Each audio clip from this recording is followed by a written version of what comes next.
Good morning again, and we'll begin. My name's Andronikou. I'm a corporate restructuring partner at Quantuma, and we are welcoming you to our second webinar. We're covering the topic of retail, food and beverage post-COVID, headed up, thriving, or barely surviving. I don't know what you've been doing since our last webinar. I've had my drink in my local pub, been out, had a meal, even been abroad. But, you know, looking at today's news this morning, it doesn't seem to be improving. And obviously, we've got a number of challenging months ahead. The high street still seems to be in disarray. There's huge questions to be asked, and how the relationship between the landlord and tenant is being administered and dealt with. We have an illustrious panel with us today who will hopefully guide us and point towards some practical and legal solutions. I'm hoping we're going to have a great debate, keep you entertained for at least an hour. Please participate. Towards the end of today's webinar, there'll be an opportunity for you to ask questions. Use the technology in front of you, and I'll try and answer, I'll put the questions to the panelists in due order. Can I now introduce our panel? We are grateful to have the return of Mr. Vernon Dennis, Head of Corporate Restructuring and Business Recovery at Howell Kennedy. More importantly, a gentleman and a well-rounded lawyer. I'm sure he'll give you a great insight into current legislation, especially pointing towards the new restructuring bill, which has now become an act. Secondly, we have Mr. David Abramson. I pronounced your name right, David, I'm sorry. He's a Mancunian, so maybe he'll give us an update on what's going on up there.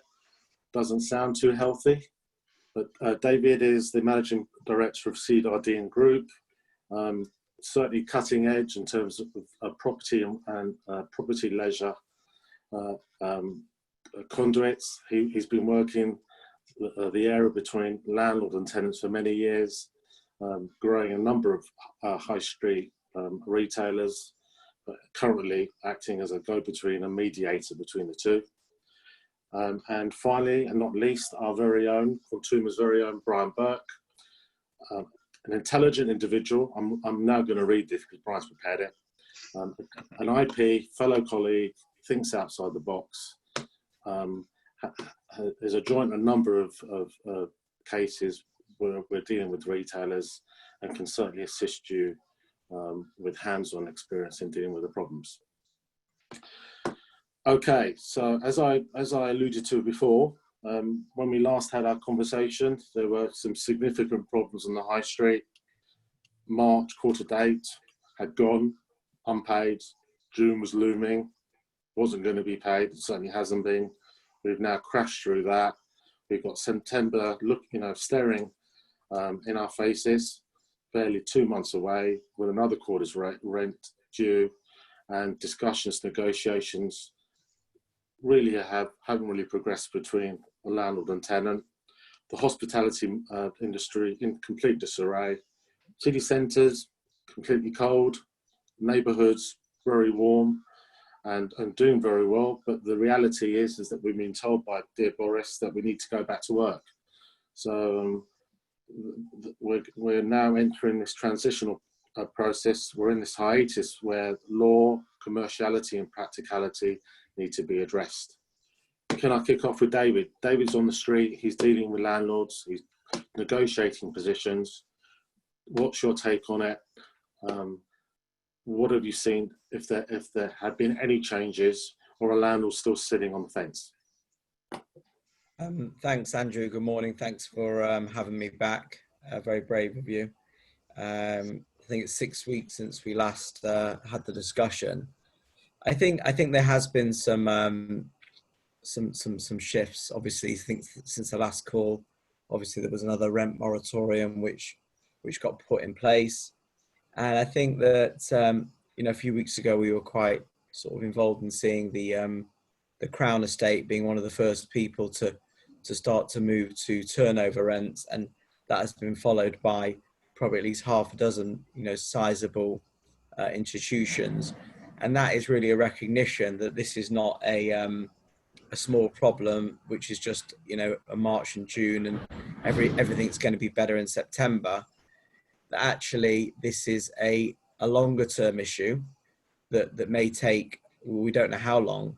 I think the other thing, which is I happen to be in Manchester today, and you know, just feeling obviously this lockdown which is coming in here. I think this is going to put a lot of, you know, fear into the customers that need to attend the retail and hospitality industry.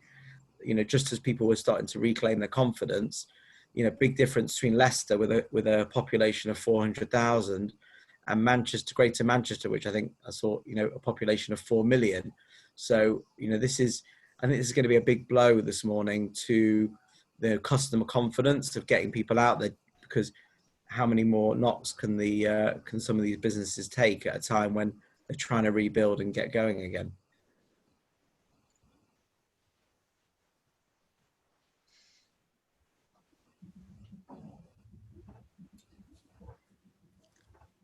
Andrew, you're on mute.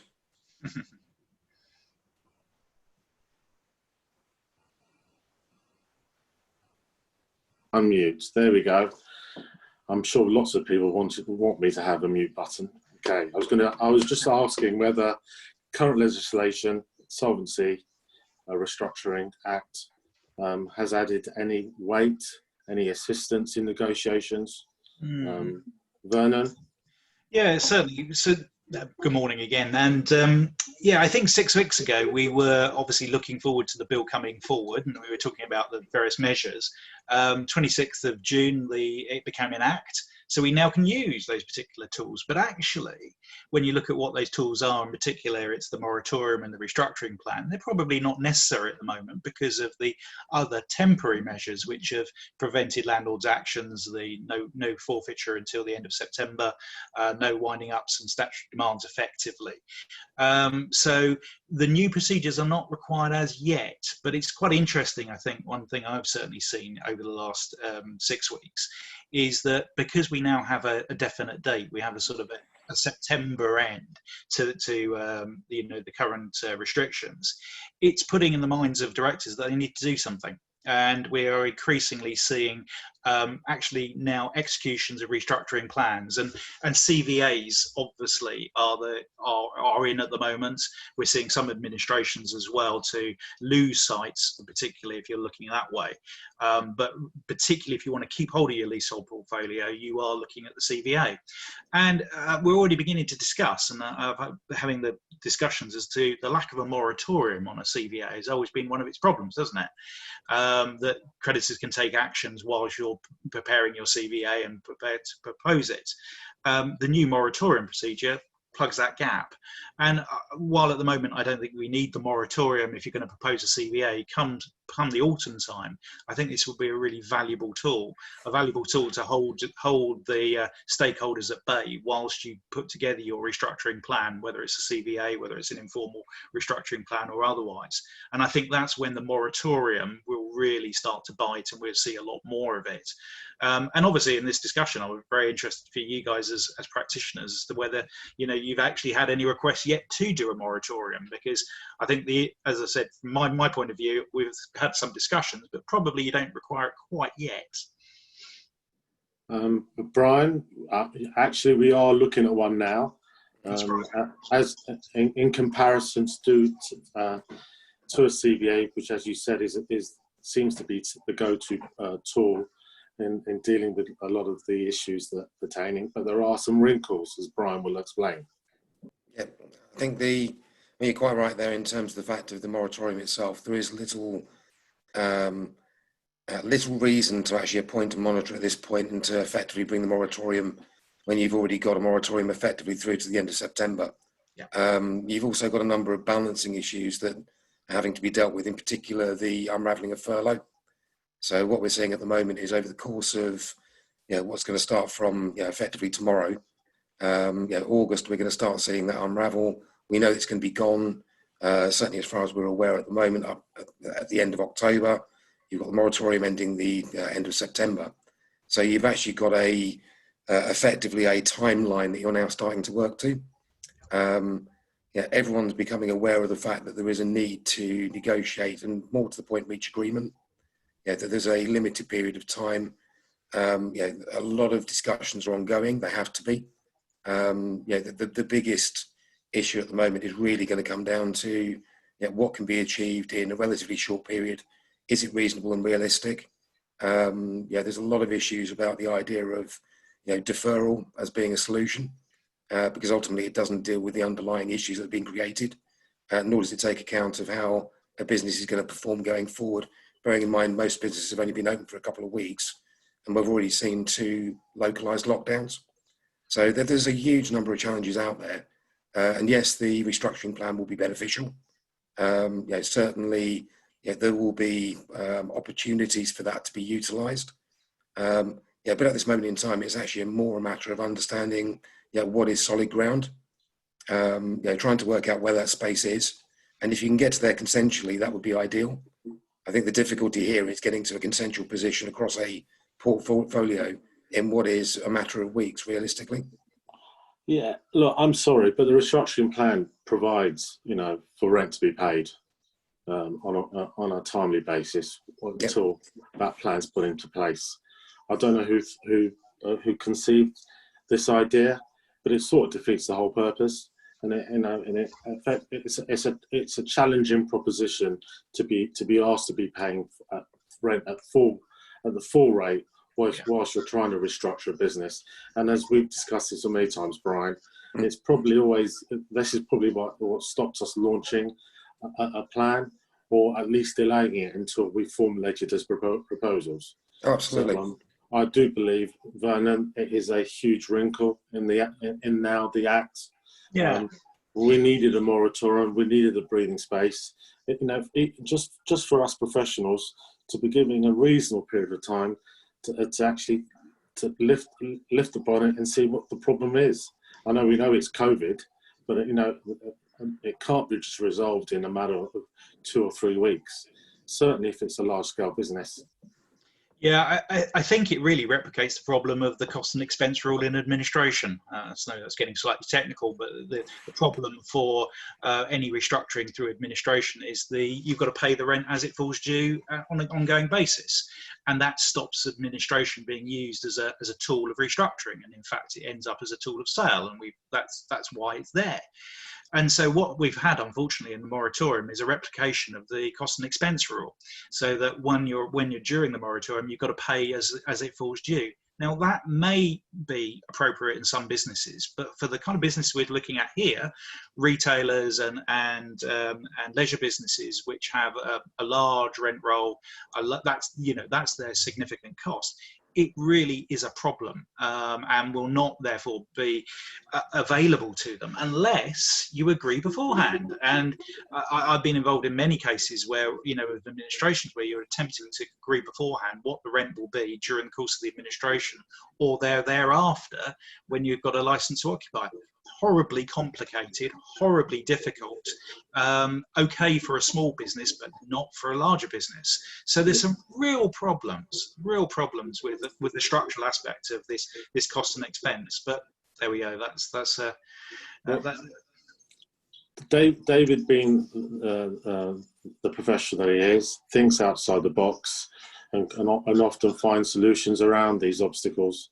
David, you've always said, we need professionals like you to come in with IPs to do the negotiating before, us considering processes such as restructuring plans or even administrations to get the landlord's consents, written consent to a waiver while the plan's in place.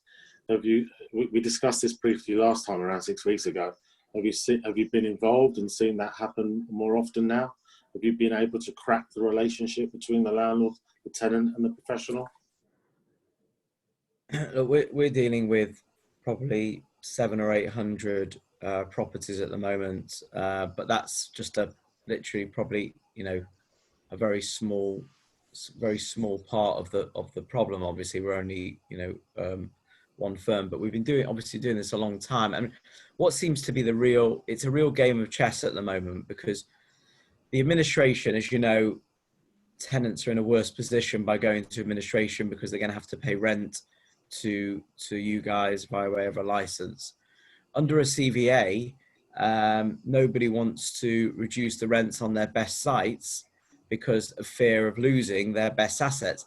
The problem is that the landlords out there are actually, ironically, looking to give help to people who've got the best sites, and they put it under the bracket of COVID help because they realise actually, yeah, that was a great business, but it's had, it's going to have 12 really bad months, but it will come back hopefully at some point. So ironically, businesses lose out hugely by doing a CVA because they are missing out on the help on their best units. So the question is, where is the innovation?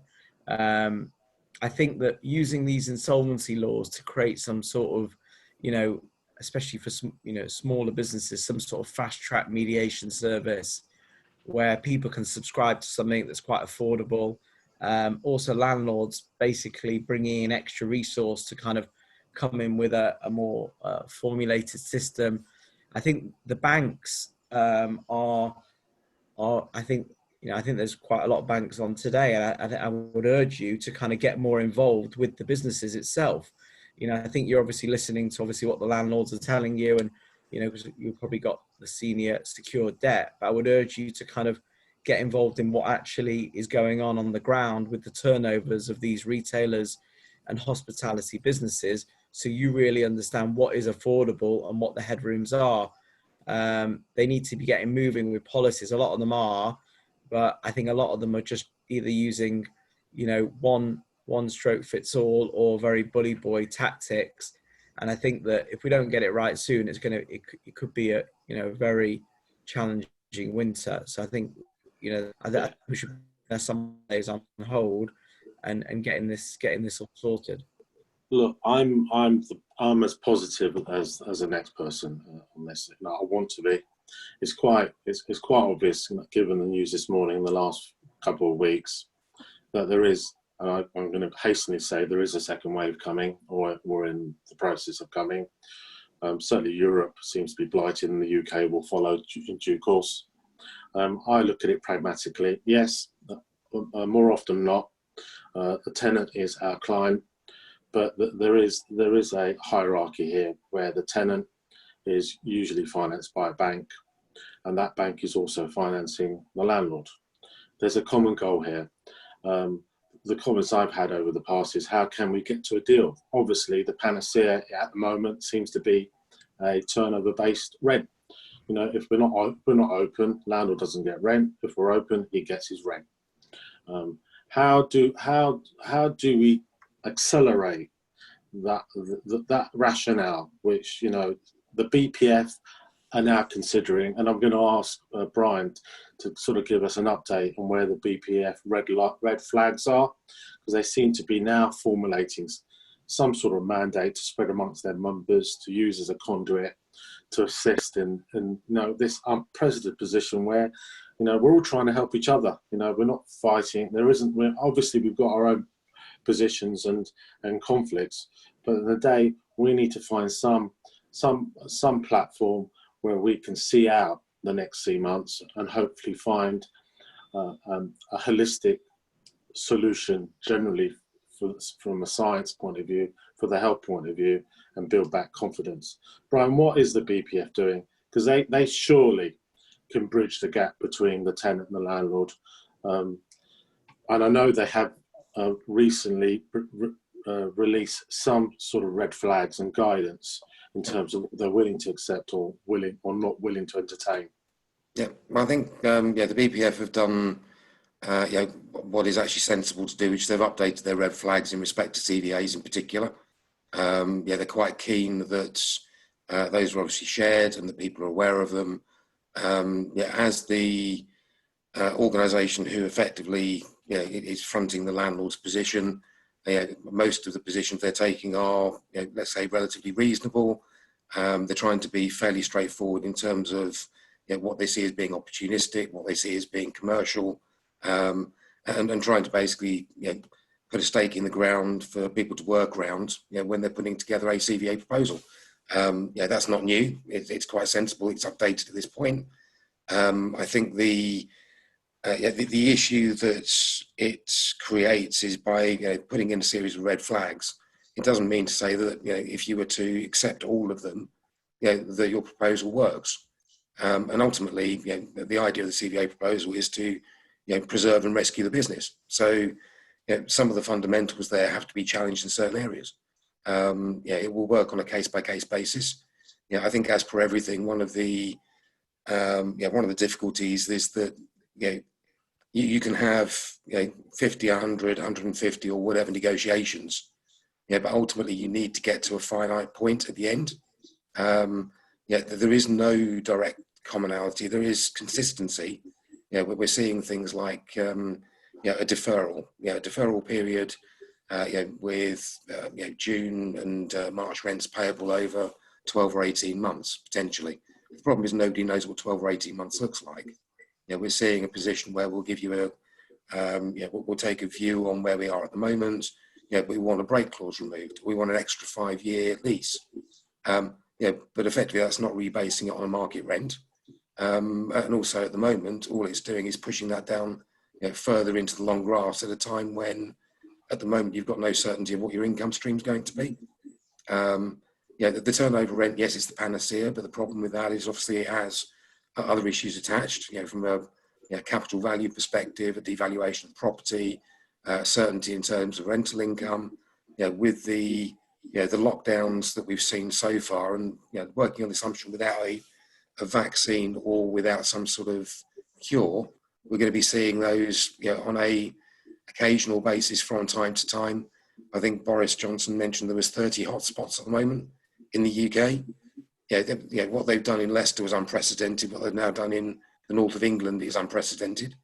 We're trying to control something which has not gone, but at the same time we're trying to emerge back to normality, whatever that is. And the reality is you've got too many things here that are uncertain.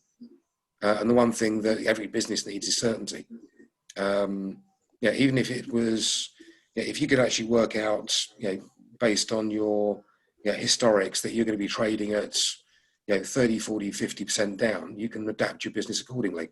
What we've got at the moment is we don't know if you're going to be 70% down one week, close the next, and actually getting a benefit from a bounce from pent up requirements as you reopen. How do you forecast forward for 12, 18, 24 months, or even commit to another 5-year term at a property that you don't know whether it's going to perform in 6 weeks' time? Should the government, Vernon, be doing more? Should they be calling time out on leases, suspending them for the next 12 months? I think give some guidance, because at the moment there's great, huge gaps in people's knowledge, and quite rightly, none of us have been here before. You lawyers are doing the best you can, but the government, as I see it, the hospitality group has been out there trying to canvass this for far too many months. They're just completely silent. Well, I think it's a question of watch this space. We're just heading into August. We've got this end of September being quite a big date in terms of landlord and tenant relationships. And I think the government is desperately wanting agreements, compromises. And I think it's allowing the industry effectively to do so. I think, for the reasons that Brian has said, we are not going to go back to normal by the end of September. Trading businesses have, and we've seen, I think it was the Office of Statistics coming out sort of immediately after lockdown. Retail was up, great, it said, but then you dug beneath the figures, and it was online retail is up. And you looked at the high street, and what we had seen was a little bit of a jump as people went back to the shops, the pent-up demand. But it quickly fell back. And I think the same has happened with the hospitality industry. Everyone, a bit curious to go and try out the pub or try out the restaurant, but we're not seeing sustained demand in these areas. And added to that, you've got this city centre issue, which is the holing out of city centres. You've got particularly London with lack of tourists, lack of office workers, and so you have a central London which is pretty much deserted. And when you add all of those factors in together, the tenant is not going to be able to come up with a proposal for paying other than, as you said, the turnover rent, etc. So I think there's two things. One, is I think there's sort of a commercial reality to try and get everyone together, sort of to prevent financial Darwinism, to prevent, you know, the fact that if I push my tenant under, I've got an empty unit, and conversely, I want to keep some form of trading, even if it's at 10, 20% of volume.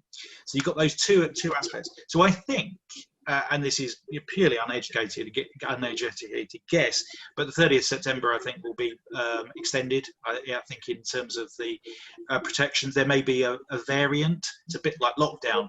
You know, we don't have a total lockdown, but we have in various sectors and in various parts other measures.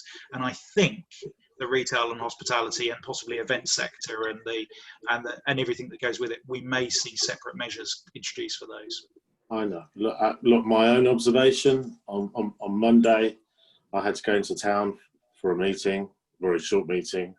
My only problems faced in London is dealing with the contractors and all the roadworks. There was a little other activity, absolutely no footfall whatsoever.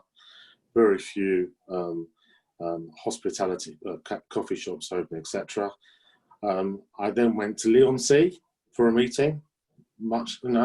Amazing. The neighbourhood's totally packed. I'm sure the landlords there are having a great day. There is no problem as regards to people that ordinarily would have worked in the town and in the city. There seem to be the drivers. I know that your office, Vernon, you're going back to some sort of working normality. Well, not really. Far from normality. We're reopening our offices. We're at number 1 London Bridge, so very much a sort of central London location. So we're opening our doors back on Monday, but only for those members of staff who find it impossible to work from home. And we're looking at about 10 to 20% capacity. That's really dictated as well by the building and the nature of sort of an open plan office, that you've got to socially distance as well. So we've got a whole range of measures to protect staff who want to go back. But certainly as a business, we're going to review that as it goes on. But I just don't see us going back fundamentally for some time to come in the manner that we once did. You add in, because as I said, central London location, we're going to commute and commuting, and obviously the government is encouraging us all to walk to work or to cycle to work. Well, with central London, is public transport is the requirement to move the city around, and without a public transport system that can work effectively, you've got real problems. So yeah, I think you're right to put it, Andrew. You know, we're a little microcosm. It just shows we're one business out of many professional services firms. We won't be coming back, I think, for some time to come. Just going to interject, for those that are participating, we have got a question time at the end of this session. So if you want to type through your questions, we will deal with them. Going back to your point, Vernon, and probably something of huge benefit of interest for hospitality. I understand that offices are closing their kitchens, making the common areas no longer common. So workforces are going to be encouraged to go out and buy their food, buy their coffees and buy their drinks at these places. So I do think there's a bit of ingenuity by Boris in encouraging people. He's got no choice now. He has to drive it back, drive the workforce back. So I'm hoping, or we shall see the next 2-3 weeks, whether that actually works, especially with, as Brian has said earlier, with furlough coming to an abrupt end in the next 6 or 8 weeks. We're going to have to face the reality and the problems that arise. Just changing tact and being a bit more light-hearted, if I can say. I've obviously, as a professional, had a pet hate, well, shouldn't use the word hate, issue with bailiffs. And of late, they have resurfaced with their white vans and their usual patter. Vernon, give us some practical tips. What are the bailiffs doing now? How can we protect ourselves from that man in his white and his mystical white van that isn't there but is around the corner and is clocking up at 200 quid an hour? Yeah, it is absolutely the extent of nuisance value for any business. Bailiffs are very ineffective in terms of recovery, but they are incredibly effective in causing concern and distress to a business, particularly when they turn up while it's a trading activity. So it's always been a very good remedy if you want to rough up your debtor. And what we've seen, this is a little bit of the continuation of the battle that some landlords, and I really use this word, it's a very small minority of landlords, have continued to attempt to enforce, despite the government legislation, despite the coming into force of the winding up and petitions. And they sort of did so, they sort of carried on, despite the fact the government had announced there was going to be a ban on winding up petitions. They petitioned, and so we had some injunctions and had to try and restrain them, etc. So they've pretty much lost that battle. Any landlord still out there, still attempting to enforce by statutory demand or winding up petition, has been defeated. But what they've then decided to do is to apply to the county court and get a debt judgment. And so we're seeing now an increasing return to use the county court system. And it's to try and therefore get a piece of paper with a judgment debt. Your judgment debt can then be enforced by different methods. Can be, effectively a charging order if you can get it after the event, a third-party proceedings order, against another party, or it can be the bailiff. And so I think it's on the basis of that we're seeing the return of the man in the van. It's in reality, though, and this is the practicality, is that if you're ever faced with one of these, you need to know exactly why they are there, under what jurisdiction, and how they're enforcing. Because, just to add in to the government's measures, commercial rent arrears recovery is effectively prohibited. It's prohibited at the moment until 30th September. You can still actually, in theory, provide commercial rent recovery if the debt has been unpaid for 189 days. It used to be 7. So if your rent was unpaid before 7 days, you could do commercial rent recovery. Now it's 189 days, and we've got until the end of September as well. So effectively, commercial rent arrears recovery is not available. So this is the technical aspect. Anybody turning up with their van and saying, I'm a bailiff, he's probably not doing commercial rent arrears recovery, but he's almost certainly attempting to enforce some form of judgment debt. You've got to find out what they're up to. Why are they doing so? And so in practice, there are very simple measures. Is just refusing them entry. Is the other. The real difficulty, however, is a legal answer, is they probably have no entitlement. You could probably apply for injunctive relief to restrain the creditor, but the creditor doesn't really care, I have to say. If they're going down this particular route, they just want their money. And I have had a number of very unsophisticated creditors chasing their money, not necessarily just landlords, actually not landlords at all, but it's the subcontractor, it's the guy who's unpaid for doing perhaps the painting or decorating in a unit or otherwise, who will use whatever they can to get their money back. Yes. And it's that. So legally, there's plenty of answers. Practically, it's just a pain. Practically, you need to go out with that wad of cash to get rid of it. Well, unfortunately, that often speaks. It speaks louder because they normally are the smaller debtor. It's they're owed a few £100s, and that's why they've done it that way. They've gone in a sort of a cheap and cheerful way. Often, as well, we tend to find that those in the debt collection industry, whether it's the debt collection in terms of the factories that some law firms have at their side, and indeed the recovery agents don't know their law. I certainly had a lot of this, certainly at that beginning part, issuing statutory demands left, right, and centre, and saying, "You do know, don't you?" That's of no effect. But so there is a lot of ill education out there. But conversely, they just try it on. Yes, they absolutely. Just try it on. David, turning to you, a bit of role play now. Okay, it's a bit I like. I'm the tenant again. We've done this game before. I haven't paid my rent for 2 quarters. I ain't going to pay it in September. What are the landlords thinking?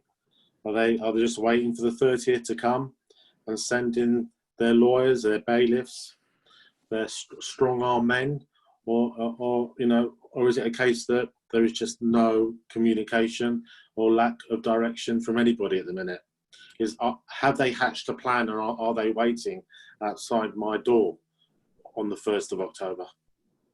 I think that the majority of landlords are engaging. They're just really busy, but they are engaging. I think that's the first thing. The issue is, and this really is the factor, and one landlord said this to me very eloquently. He goes, David, your unit is on X, Y, and Z street in Soho.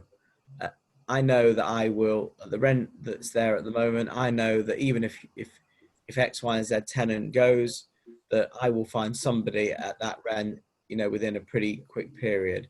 If you were talking to me about my unit in, you know, Aberystwyth, then it might be different, you know what I mean? And I think that we shouldn't underestimate the old fundamentals of demand and supply.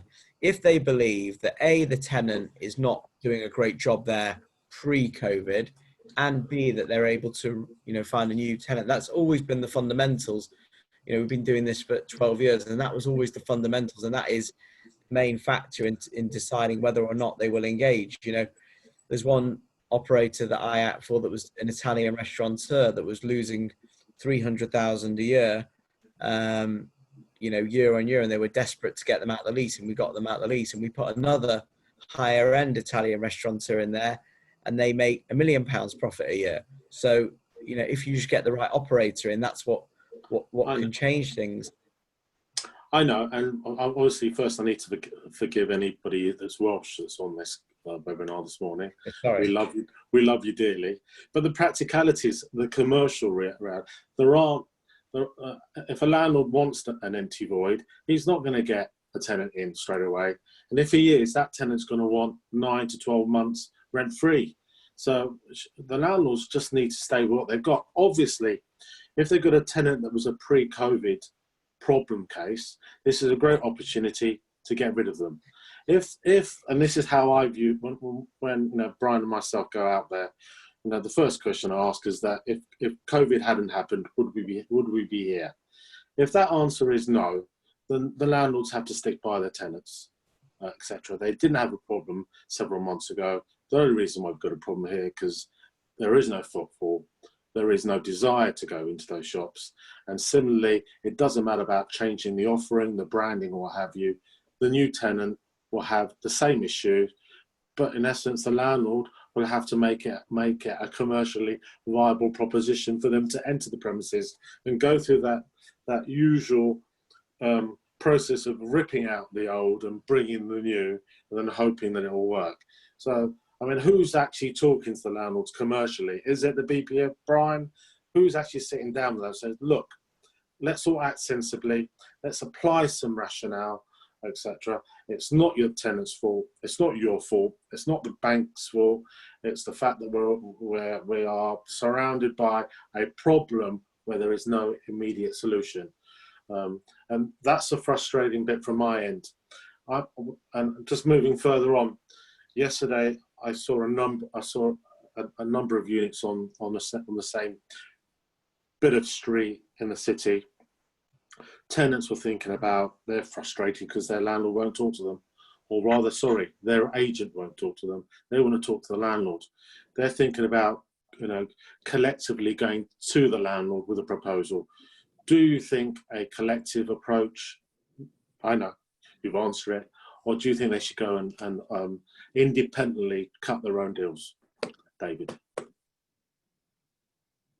No, this whole, landlords don't want to they want a revolution in front of them. They want to be able to deal with each case on its own merits. It becomes, I've seen this just this very week, they want to deal with each case on its own merits with the company that they've got, because otherwise they feel, somewhat overwhelmed. Unless obviously they're creating a blanket policy for all their tenants, and then obviously like some big institutions have. But this whole will come together, it sounds like a great idea. In 12 years, it's never worked. I don't think it would work. I just want to say one other thing while we're on this. There is positive news out there. These operators have gone back to work, and some of the numbers that they've done outside of London, they've really built themselves up to being, strong again. And I think obviously this lockdown news or localized lockdown news is a not, but people were building back up again. We were getting that, that recovery. I just think that the key thing here is about what's affordable, and landlords and tenants need to be on the same page as that. I really believe the solution at the moment, it can be really simplified. If I was, a bank or a landlord, I'd say, look, like everyone's spoken about this being an 18-month issue until, let's say, we get the vaccine, or till we, this thing kind of gets to a point where we can really live with it. Having March and September as a write-off, and 12 months from September as half rent, done via way of a side letter, which can be documented, as in 24 hours, that would allow people and everybody to get behind it. The C-bills could be used for actually stabilizing the business, something really simple like that.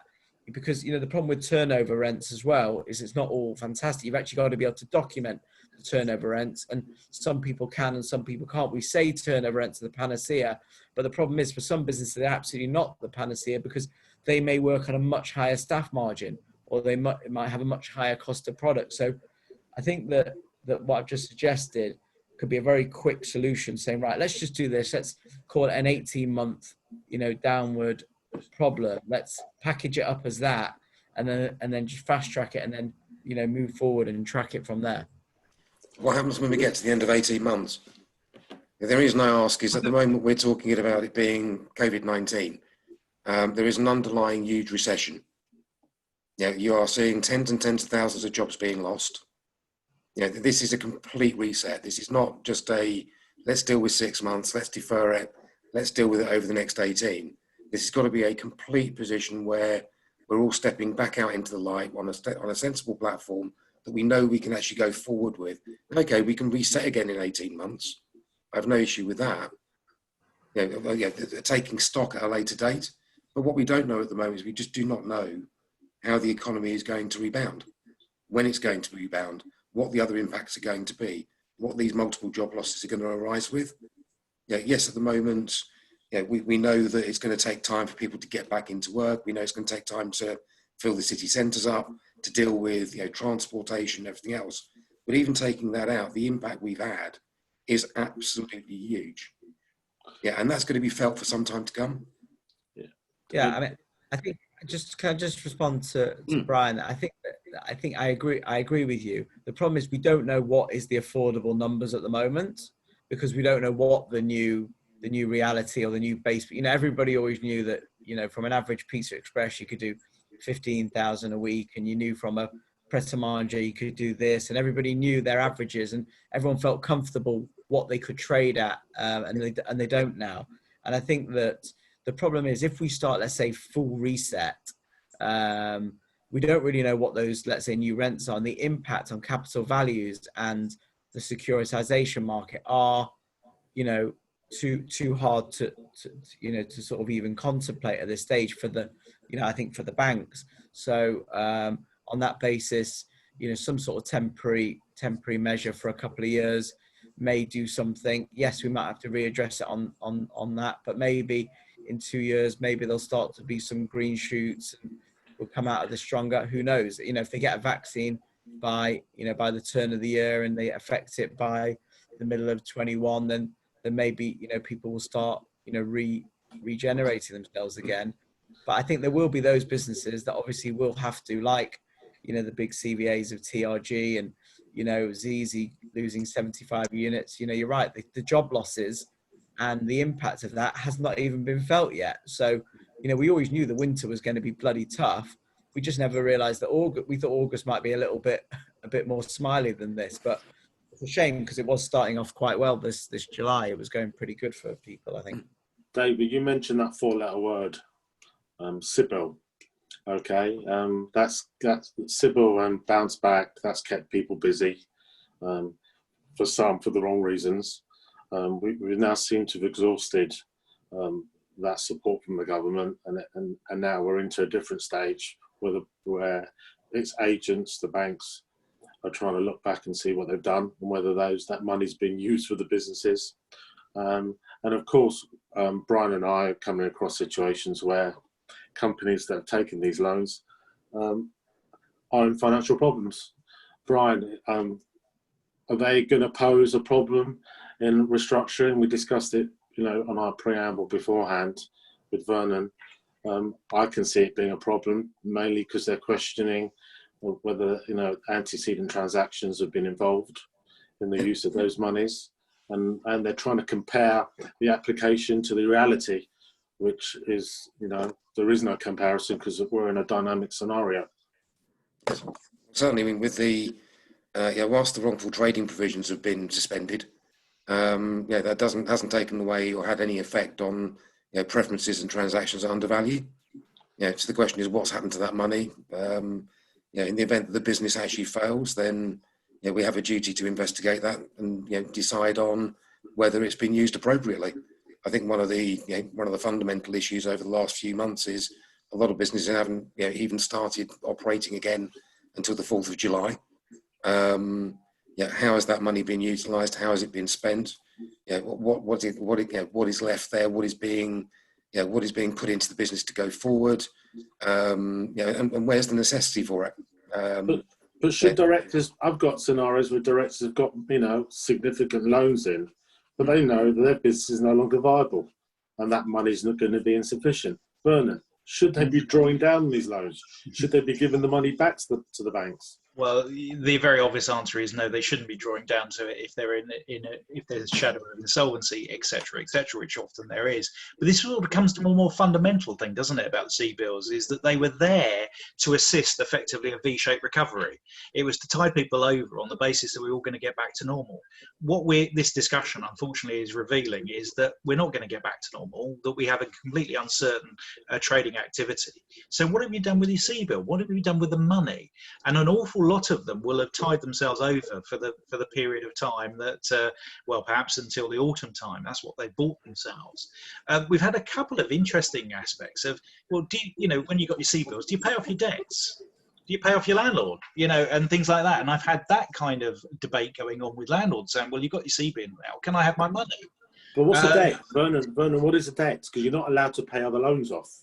No, exactly right. So it is a real problem, I think, in terms of, as I said, it was there with good intention for a V-shaped recovery. What it has actually caused is a real problem going forward, in terms of how you can utilise that money, and/or if it has been misused. And I think we, as been in practice for a number of years, will know that it will have been misused. It will, in a number of different ways. And if the business then fails, there will be a judgment day on this, and what you will look back and find out what the directors have done, what their justification was for any payments that they've made, any repayments that they have, or otherwise. Yeah. And so it's the other thing about CBILS, just as a side, is it's normal commercial lending. It's there for a particular purpose, and it was made available by the government. It's backed by the government, but it's normal commercial lending with all of the restrictions that won't otherwise apply.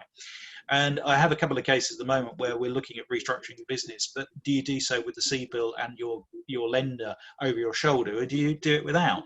It's another big issue going on at the moment as to the effect of taking the money is you might well compromise yourself, or at the very least have another stakeholder who's got a very big say in how you restructure your business.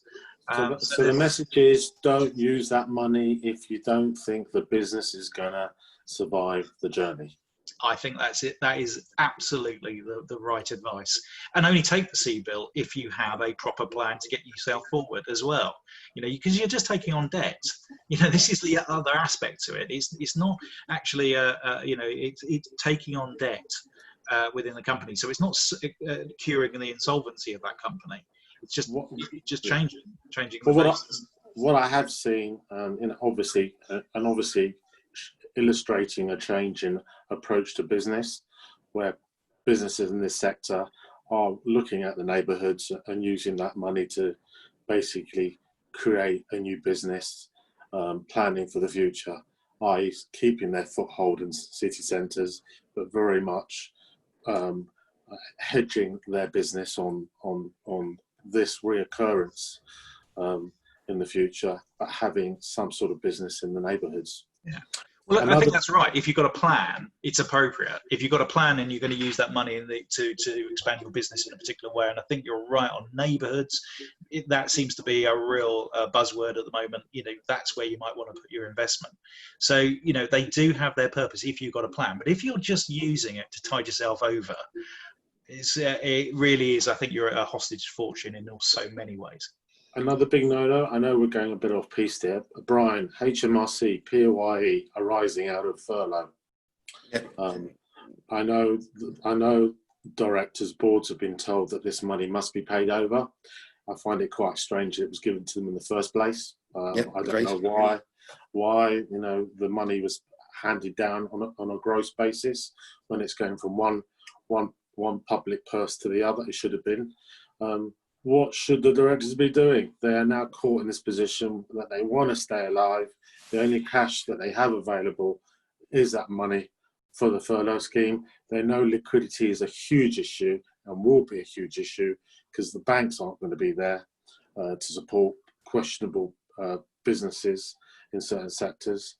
Again, I know what the answer is, but for our viewers. Yeah, well, the reality is if it's been paid to you, you should pay it back. The other thing which I'd also say is a lot of businesses have taken advantage of the ability to defer, VAT and PAYE through to sort of March, April 2021, for the pre-COVID period. Again, it's a debt. It's something that's going to have to be repaid. It's got to be factored into the position. But ultimately, if you've taken advantage of the furlough scheme, my view quite simply is if you've been paid the VAT and PAYE element, then that needs to be paid back across. If you've not generated sufficient cash, then you really need to look at the fundamentals of your business. I appreciate the fact that you may have only opened for the last 2 weeks, but the simple reality is your business has to be viable. I've got some. Sorry to interject. I've got some questions flowing in, so I can just network them in. Sean Taylor's made a statement saying that seeing a surge to return in this great reset. Barclays and HSBC are returning possibly in September. Their distancing rules have been relaxed. He doesn't agree with my take on it, that their employees are being encouraged to bring in their own lunch, and arrangements are made from larger firms, so the catering community around those businesses aren't going to benefit. Sean then poses a question: are we seeing any growth in Phoenix Inn? He does refer to the FCA as seeing a rise, and obviously this, and it is a factor of business, but even more so now, chaps. Brian, the first was a statement. The second was Phoenixism. Obviously we are driving to a black economy at some levels, and yes, we are going to see businesses trying to jettison historic debt, yes, in the hope of planning for the future. Have we seen an upsurge of insolvencies, chaps? Well, not yet, but then we're living in an unusual world. Effectively, you've got the moratorium against landlords running up to the end of September. HMRC are not taking action in terms of recovery of debt. With many businesses, they've almost been put into some sort of thaw or stasis. So right at this moment in time, I'm absolutely positive there's going to be a number of businesses out there who will look to shed debt, probably via a liquidation or whatever in the future. Directors talking to insolvency practitioners about buying back assets. But right at this moment in time, for most of them, there is no benefit in pressing the button.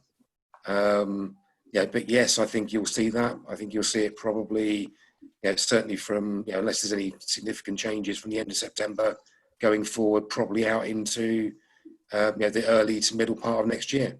I'm not saying they will be, there will be an absolute drive towards it, but I would be very, very surprised if we didn't get a number of those coming to the fore. Well, I've seen a number of hospitality cases that we've tried to assist at a conduit, and they've actually given up. And recently, I've seen two smaller businesses just go into CVL, pack up shop, and go home. Mainly because they didn't want to fall foul of taking loans that they'd otherwise have to not be able to pay back.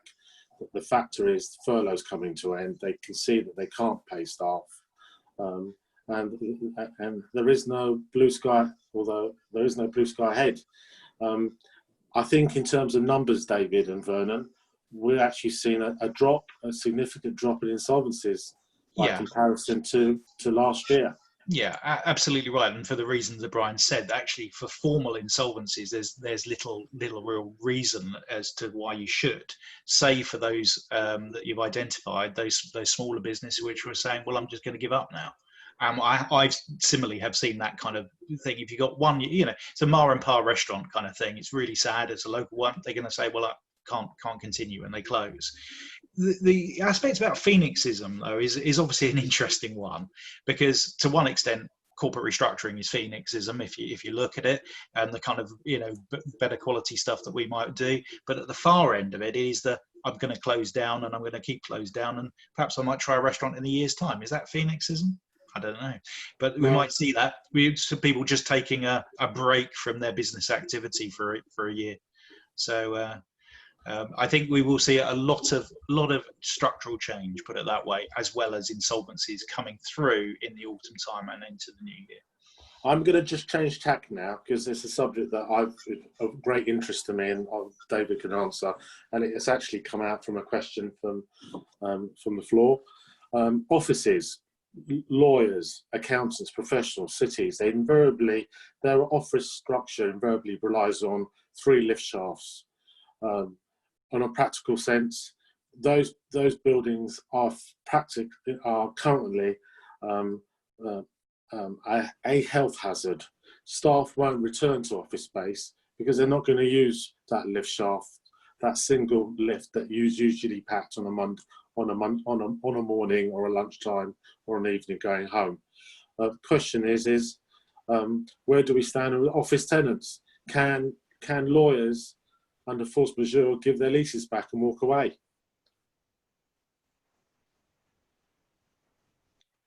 Well, Vernon, David.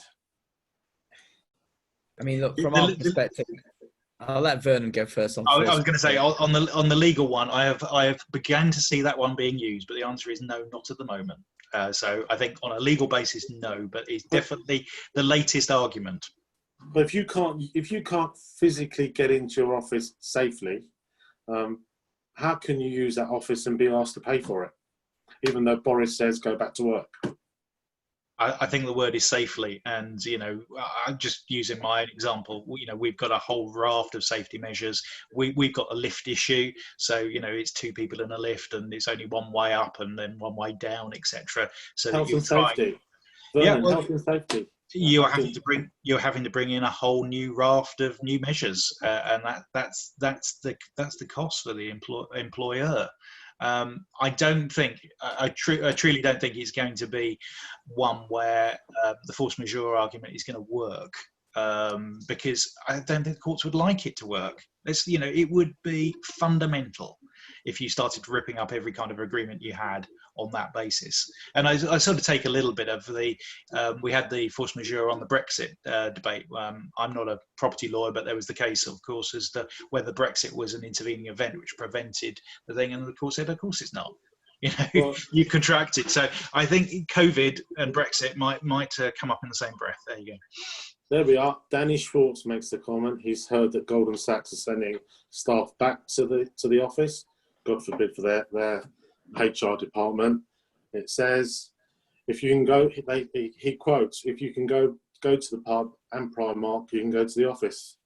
Is that a hard line? Personally, I think it's a little bit like the Manchester lockdown. You can go to the pub and restaurant, but you're not allowed to meet anyone in your own house. It seems odd throughout, but the contradictions or otherwise of the particular policy are that's another debate. Let's put it that way. David, what's going to happen in Manchester for the next few weeks? Are you going to see people go, I mean, at the moment, the lockdown is the whole of the north. There's no chance of the neighbourhoods there surviving. They've been told to stay at home. I think that what's amazing is how quickly a government announcement can put people back into that the fear bubble. I think that one of the most frightening articles that I saw early on in lockdown was that, that it wasn't that people,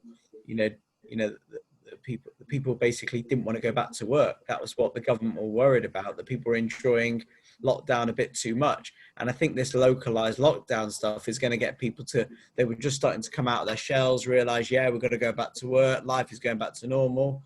And then these type of events just put the fear back in. And I think that, offices have got a major problem because they've got a duty of care to their businesses. And just obviously regarding landlords, there has to be open dialogue now. There's no more posturing, bailiffs.